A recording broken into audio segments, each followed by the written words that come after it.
In my family, there were two sets of rules. One for my brother, Ryan, and one for me.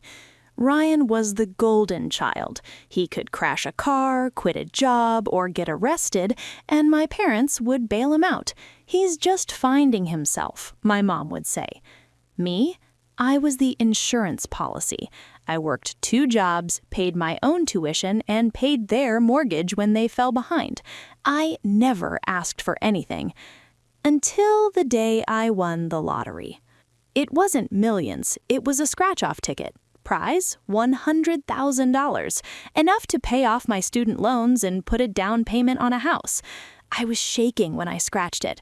I was at my parents' house for Sunday dinner. I put the signed ticket in my jacket pocket, hanging in the hallway. I was so excited, I told them immediately, "I won! I can finally move out of my apartment!" My dad smiled. My mom hugged me. But Ryan, he just stared at the floor, sulking. He had just asked me for money an hour ago. I stayed for dinner. When I went to leave, I reached into my jacket pocket. Empty. My heart stopped. I turned the pockets inside out. I checked the floor. "Mom, Dad," I asked, panic rising, "did anyone see my ticket? It was right here." My mom was washing dishes. She didn't turn around. "Maybe you lost it, honey. You're always so careless." "Careless? I'm an accountant." "I didn't lose it," I said. "It was signed. It was in this pocket." Ryan was already gone. He left early while we were eating. I tore that house apart. They watched me with cold, blank stares. "It's just money," my dad said, shrugging. "If it's meant to be, it's meant to be. Stop making a scene." I left crying. I thought I was crazy. Maybe I did drop it? 3 days later, I saw the Instagram post, Ryan standing in front of a brand new lifted Ford F-150. Price tag, roughly $60,000.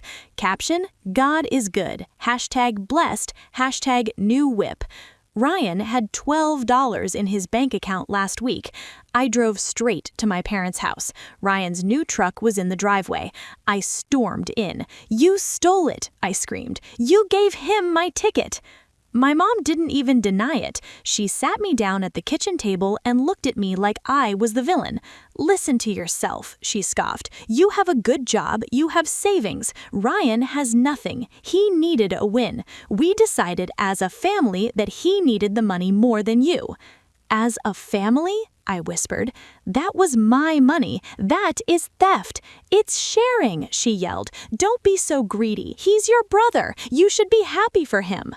They thought that was the end of it. They thought I would just roll over like I always did. But they forgot one thing. I didn't pay cash for that ticket. I tapped my credit card, and the gas station has 4K security cameras. I went to the police station. I didn't file a lost property report. I filed a grand larceny and fraud. I showed the detective my credit card timestamp. Then I showed him the security footage I subpoenaed from the gas station owner, who I knew personally. Video? Me buying the ticket, me scratching it, me jumping up and down. Then the lottery commission records, signed by Ryan last name. The timestamp of the claim? 1 hour after I left dinner. The police showed up at my parents' house while Ryan was waxing his new truck. They didn't arrest him for borrowing. They arrested him for a felony. Because the ticket was over a certain value, it wasn't a family dispute. It was a state crime. My parents tried to lie to the cops. "We gave it to him." The cop looked at them. "Did the original owner consent?" "Well, no, but..." "Then it's theft, ma'am."